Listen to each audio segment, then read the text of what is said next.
D2 Chapter 6 Exercise 6A Question number 1 Part D।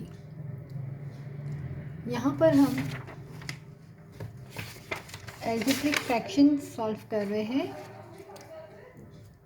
Part D में हमें दिया हुआ है 3/18 m n स्क्वायर p की power cube m cube n और p की पावर 6। तो पहले हम यहाँ नंबर्स को चेक कर लेते हैं। 3 1 3, 3 6 18। तो हमारे पास आ जाएगा 1/6 और यहाँ हमारे पास पावर 1 है, यहाँ पावर 3 है। तो m की पावर 3 -1, क्योंकि यहाँ पर पावर 1 है पॉजिटिव। जब इसको हम डिनोमिनेटर में शिफ्ट करेंगे तो m की पावर -1 हो जाएगी और जब बेस सेम हो तो पावर्स को हम ऐड कर लेंगे। तो हम m जो है वो 1 टाइम लिखेंगे और हमने किया 3 - 1। इसी तरह n जो है पावर 2 यहाँ है और यहाँ 1 है, तो इसको हम ऊपर शिफ्ट कर देंगे। तो n स्क्वायर -1, यहाँ पर 1 पावर थी प्लस की, यहाँ शिफ्ट हुई तो 1 हो गई। अब इसी तरह P6 यहाँ है, यहाँ P3 है, तो P6 और ये वाली पावर जब हम नीचे शिफ्ट कर देंगे तो यहाँ +3, यहाँ जाके -3 हो जाएगी। तो हमारे पास आ जाएगा 1/6, n की पावर तो 1 है हमारे पास, और डिवाइड में m की पावर स्क्वायर और p की पावर 3,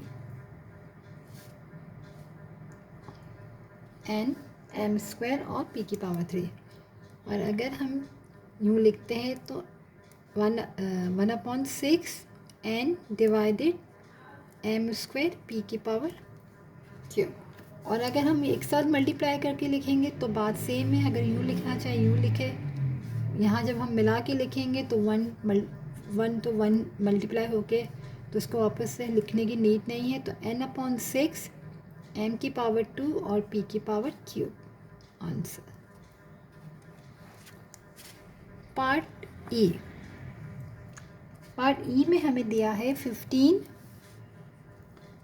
a c की पावर क्यूब डिवाइडेड 75 a की पावर स्क्वायर b की पावर 4 और c। तो अगर हम यहाँ देखें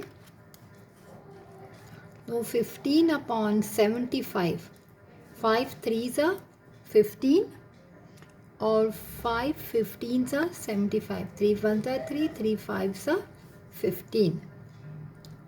तो यहाँ हमारे पास a की पावर स्क्वायर है, यहाँ 1 है तो ये -1 हो जाएगी, और c की पावर यहाँ क्यूब है, नीचे 1 है तो ऊपर जाके -1, और b हमारे पास सिर्फ और सिर्फ डिनोमिनेटर में है पावर 4, तो उसको हम ऐसे उतार देंगे। तो हमारे पास बचा है 1/5 और c की पावर स्क्वायर डिवाइडेड a की पावर 1 और b की पावर 4। और अगर हम मिला के लिखते हैं तो c स्क्वायर डिवाइडेड 5ab की पावर 4 आंसर। पार्ट एफ में हमें दिया है 16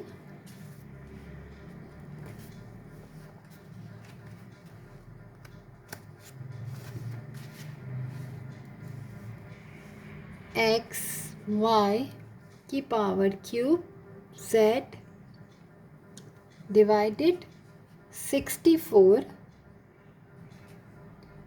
x स्क्वायर y की पावर 4 और z की पावर क्यूब।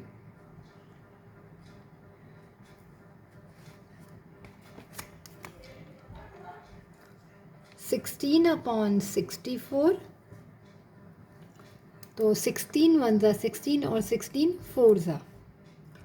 और हमारे पास यहाँ x की पावर स्क्वायर है, तो यहाँ x स्क्वायर है, यहाँ 1 है तो -1 होगी, यहाँ पावर y की 4 है और यहाँ क्यूब है तो नीचे जाके -3 हो गई। और z जो है यहाँ हमारे पास क्यूब है और ऊपर कोई पावर नहीं, इसका मतलब 1 है, तो नीचे जाके -1। तो हमारे पास बचेगा 1/4 और डिवाइड में हमारे पास आ जाएगा x की पावर 1, y की पावर भी 1 और z की पावर स्क्वायर। आंसर।